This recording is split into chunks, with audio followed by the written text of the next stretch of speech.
পলাশ মুচ্ছল এবং স্মৃতি মান্দানার অ্যাস্ট্রোলজিতে আসি, গ্রহে আসি, নক্ষত্রে আসি, তাদের রাশিতে আসি। আগামী দিনে যদি এই কাপল একসঙ্গে থাকে, জ্যোতিষশাস্ত্র মতে জটক বিচারে কি বলা হয়, দুজনের যদি রাক্ষসগণ হয় তাহলে পুরো গুণের মিলন হয়। পূর্ণ গুণ। তাহলে ক্যাচাল হলো কেন বিয়ে হওয়ার আগে? ঝামেলায় কেন শুরু হলো? কেন বিয়েটা হবে কি হবে না এই প্রশ্ন আমরা তুলছি। তার কারণ গণটা আলটিমেট সব নয়। স্মৃতি এবং পলাশ, বারবার আমি চিৎকার করে করে আমার গলা ধরে যায়, মাঝে মধ্যে অন্য বড়ি খেতে হয়, গার্গেল করতে হয় গলা ছাড়ানোর জন্য, যে গণ মানে 0.001% আধুনিক এআই এর যুগে মানুষের জীবনে।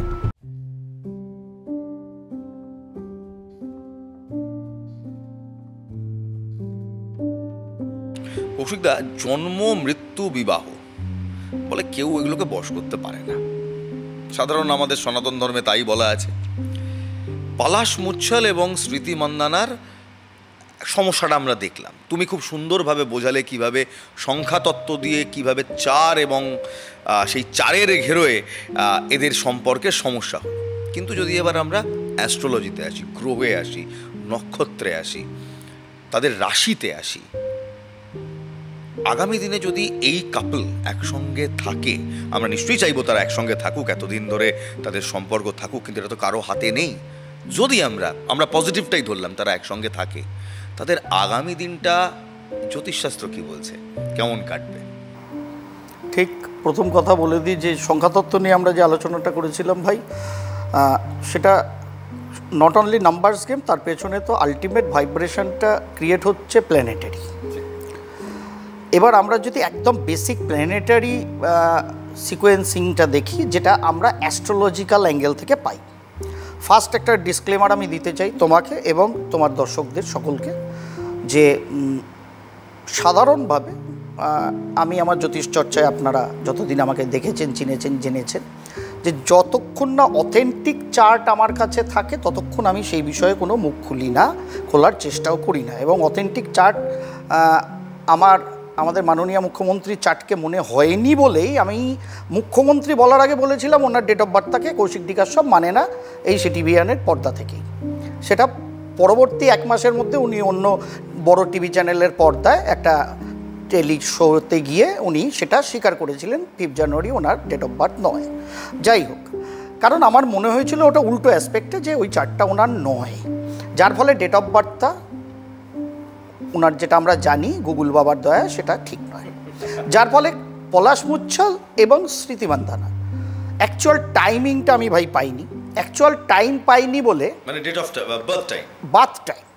বার্থ টাইমটা না পেলে আমাদের যেটা হয় সেটা হচ্ছে অ্যাকচুয়াল হরোস্কোপটা কি দাঁড়াচ্ছে।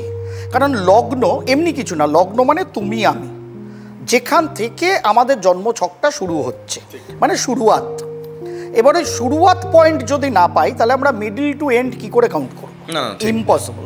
সুতরাং সবে শুরু হতেই হবে, শেষ কবে হবে জানি না। জন্ম সময় যদি 1 সেকেন্ড এদিক ওদিক হয়, না 1 সেকেন্ডে কিচ্ছু যায় আসে না। 1 সেকেন্ড এমনিই হয়, 1 সেকেন্ডে কিচ্ছু যায় আসে না, ওটা একদম বোগাস কথাবার্তা। 1 সেকেন্ডে নাথিং এলস, কিচ্ছু হয় না।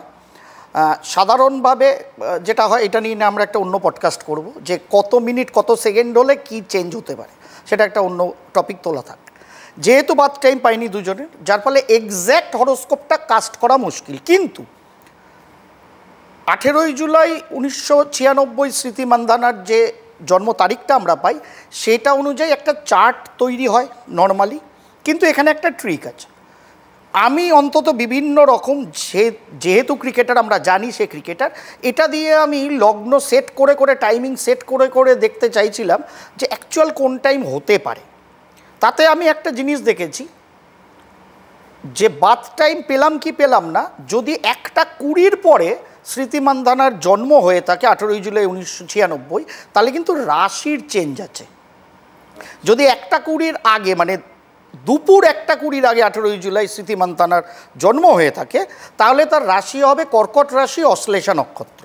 আর যদি 1:20 পরে হয়, যেহেতু বার্থ প্লেসটা মহারাষ্ট্র, সাংলি, যার ফলে 1:20 পরে যদি হয় তাহলে কিন্তু ওটা চলে আসবে সিংহ রাশিতে, মঘা নক্ষত্রে। সুতরাং রাশির চেঞ্জ আছে। আমি প্রাথমিক ধরে নিচ্ছি 1:20 আগেই তার জন্ম। কর্কট রাশি অশ্লেষা নক্ষত্র। আর যদি আমরা পলাশের ডেট অফ বার্থটা অনুযায়ী দেখি 22শে মে 1995 ইন্দোরে জন্ম পলাশের। টাইম পাইনি বলে হরোস্কোপ টোটাল কাস্টিং আমার কাছে নয় ওটা, কারণ লগ্ন পাচ্ছি না।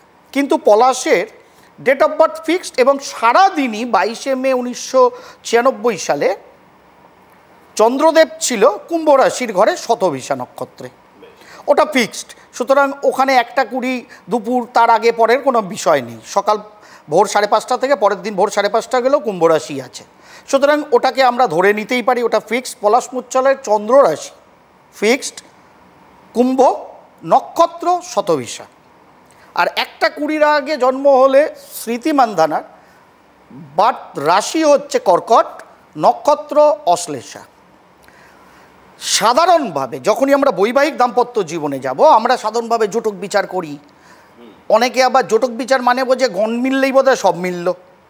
একটা অদ্ভুত জিনিস তোমাকে আমি বলি,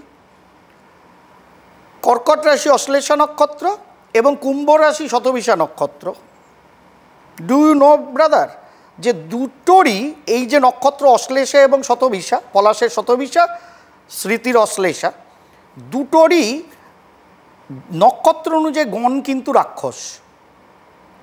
জ্যোতিষশাস্ত্র মতে জটক বিচারে কি বলা হয়, দুজনের যদি রাক্ষস গণ হয় তাহলে পুরো গুণের মিলন হয়, পূর্ণ গুণের মিলন। তাহলে ক্যাচাল হলো কেন বিয়ে হওয়ার আগে, ঝামেলায় কেন শুরু হলো, কেন বিয়েটা হবে কি হবে না এই প্রশ্ন আমরা তুলছি। তার কারণ গণটা আলটিমেট সব নয়। স্মৃতি এবং পলাশ, বারবার আমি চিৎকার করে করে আমার গলা ধরে যায়, মাঝে মধ্যে অন্য বড়ি খেতে হয়, গার্গেল করতে হয় গলা ছাড়ানোর জন্য, যে গণ মানে 0.001% আধুনিক এআই এর যুগে মানুষের জীবনে। আরো অনেক ফ্যাক্টর। তার কারণ এখানে মূল যে ফ্যাক্টরটা, যদি 1:20 আগে স্মৃতির জন্ম হয়ে থাকে, টাইমিং যা বসুক তাতে জটক বিচারে 36-এ যদি 30 পয়েন্টও ম্যাচ করে, তাও আমি বলবো সেই ম্যাচিং বেকার। তার কারণ আমরা যেরকম গত এপিসোডে আমরা দেখিয়েছিলাম যে জেমিনির সঙ্গে নাম্বার 9 যায় না, ঠিক। পলাশ মুচ্ছল যেহেতু জেমিনি সানসাইন, তার সঙ্গে স্মৃতি মান্ধানার নাম্বার 9 18 মানে 9 সেটা যায় না। ঠিক এখানে কোনো দিন হাজব্যান্ড ওয়াইফের রাশিগত সম্পর্ক যদি ষষ্ঠ অষ্টম দ্বাদশ হয়, তাহলে সেটা চরম মানসিক একটা ডিস্টেবল অবস্থার সৃষ্টি করে। কারণ দুজনের মন মানসিকতা দুটো খাতে বয়ে যায়, যেখানে অ্যাডজাস্টমেন্ট আসাই মুশকিল। কারণ স্মৃতি মান্ধানাকে যদি আমরা ফিক্সড করি, তার জন্ম যদি কর্কট হয়, সেখান থেকে যদি আমরা গুণী পলাশের জন্ম ছকের কুম্ভ রাশিটাকে, আমরা পাবো অষ্টমে। আর পলাশকে যদি ফিক্সড করি কুম্ভ রাশি থেকে, সেখানে স্মৃতির জন্মরাশি কর্কটের চন্দ্রকে আমরা পাবো ষষ্ঠে। জ্যোতিষশাস্ত্র মতে ষষ্ঠ হচ্ছে শত্রু রোগ, আর অষ্টম হচ্ছে মৃত্যু বা জরাজীর্ণ ব্যাধি, দুরারোগ্য ব্যাধি। এখানে কিসের ব্যাধি, কিসের শত্রুতা? চন্দ্র মানে মন মস্তিষ্কের কারক, মানে ভাবনা চিন্তা মানসিকতার মধ্যে শত্রুতা, ব্যাধি জরাজীর্ণতা, মানে দুজনের মধ্যে মেন্টাল সিমিলারিটি কখনো এক জায়গায় থাকতে পারে না, মানে দুজন একেবারে পৃথক দুটো মানসিকতার মানুষ। যেটা আমাদের রিফ্লেক্ট করেছিল numerical aspect, same to same reflect করছে চন্দ্র রাশির অবস্থানও। এখানে কিন্তু অদ্ভুত ব্যাপার, যেটা নিয়ে মানুষ হই হই করে দৌড়ে চলে, মানে জল যেদিকে চল সেদিকে গণ মিলল, মানে সব মিলে গেছে, দারুণ রাজ্যটক হয়েছে। এই হচ্ছে রাজ্যটকের প্রকৃষ্ট উদাহরণ আপনাদের সকলের চোখের সামনে, যারা বিবাহিত জীবনে এখনো যাননি বা যাব বলে মনে করছেন, পিতামাতা, পরিবার এবং সেই সকল ছেলে মেয়েদের জন্য। আচ্ছা কৌশিকদা, এই যে আপনি একটা শব্দ বললেন রাজ্যটক, এই শব্দটার সঙ্গে আমরা সবাই পরিচিত, আমিও বহুবার শুনেছি, এবং কারো বাড়িতে বিয়ে হলে রাজার আমলে, অ্যাকচুয়ালি ভাই রাজার আমলে এই যে অষ্টকূটের মধ্যে যেখানে গণের মিলনও আছে আবার রাশির মিলনও আছে, এইটা টোটাল এই অষ্টকূট 8টা কূটের মিলন, যেটা পয়েন্ট ভিত্তিক 36 পয়েন্ট। তখন যদি দেখা যেত 30 এনে বা পয়েন্ট ম্যাচিং, তাহলে বলা হতো রাজ্যটক। তোমাকে আমি পরের পর আজকের দিনে, আজকের এই আধুনিক এআই এর যুগে, গ্লোবালাইজেশনের যুগে তোমার আমার মন মানসিকতা, লোকে বলে আমাদের মন মানসিকতা এরকম, বা আমাদের থেকে জেনজির মন মানসিকতা আরও। আমি বলি কারুর মন মানসিকতা আলাদা না। আমার দাদুকে, তোমার দাদুকে যদি আধুনিক যুগে ফেলে দিতে একই মন মানসিকতা দেখা যেত। তার কারণ সকল মন মানসিকতা কিভাবে ভাইব্রেট করবে নির্ভর করছে পরিবেশ তোমাকে আমাকে কি ভাইব্রেশন ক্রিয়েট করাচ্ছে, সেইটাকে তুমি আমি কিভাবে অ্যাডাপ্ট করছি। খুব সুন্দর একটা কথা বললেন, ভাইব্রেশন। কারণ জানেন তো কৌশিক দা, সায়েন্সও বলে অল অ্যাবাউট ভাইব্রেশন। পৃথিবী সৃষ্টি হয়েছে কিছু ভাইব্রেশন। আলটিমেট তো তাই। তার কারণ হচ্ছে তোমার আমার পাওয়া চাওয়া সব অ্যাকচুয়ালি আইনস্টাইনের সূত্র E=mc²। এবং এটা সায়েন্স, এটা ফুললি সায়েন্স। এটা কোনো গল্প কথা নয়, সায়েন্স বিয়ন্ড সায়েন্স।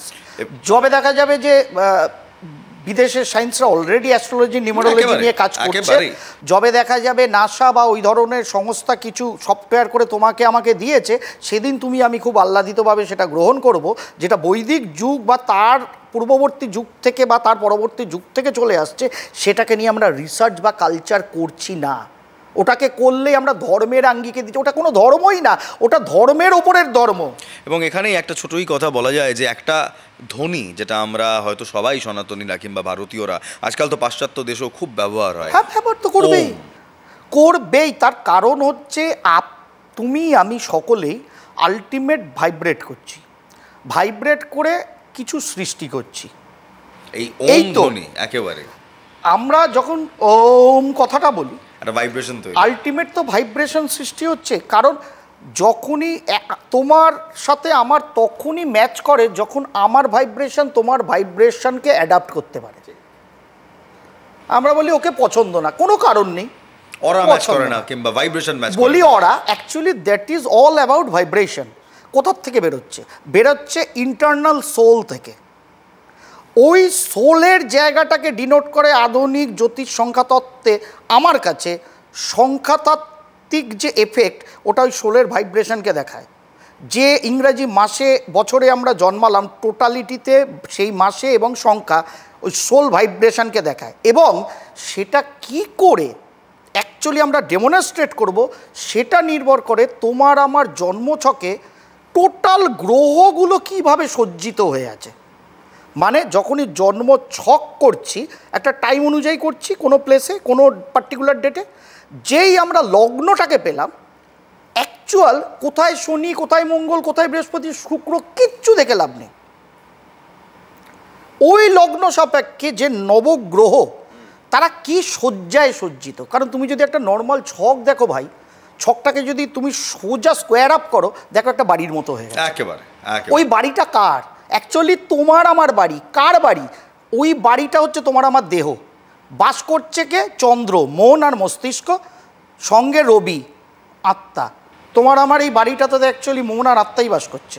আজকে সত্যি সময় আর নেই বলে এখানে শেষ করছি কৌশিকদা। কিন্তু কৌশিকদার এই কথা শুনে একটা খুব পুরনো প্রবাদ মনে পড়লো।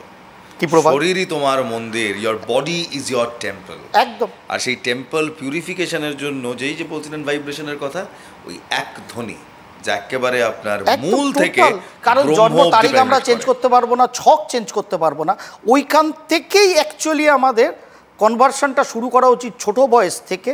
এবং বয়স অনুযায়ী ওটা যখনই আমরা অ্যাডাপ্ট করতে থাকবো, আমাদের ডিমেরিট সকলেরই আছে, সেটা কি করে মেরিটসে কনভার্ট করা যায়, অ্যাকচুয়াল রেমেডি ইজ দ্যাট। একেবারে অসংখ্য ধন্যবাদ কৌশিক। Thank you.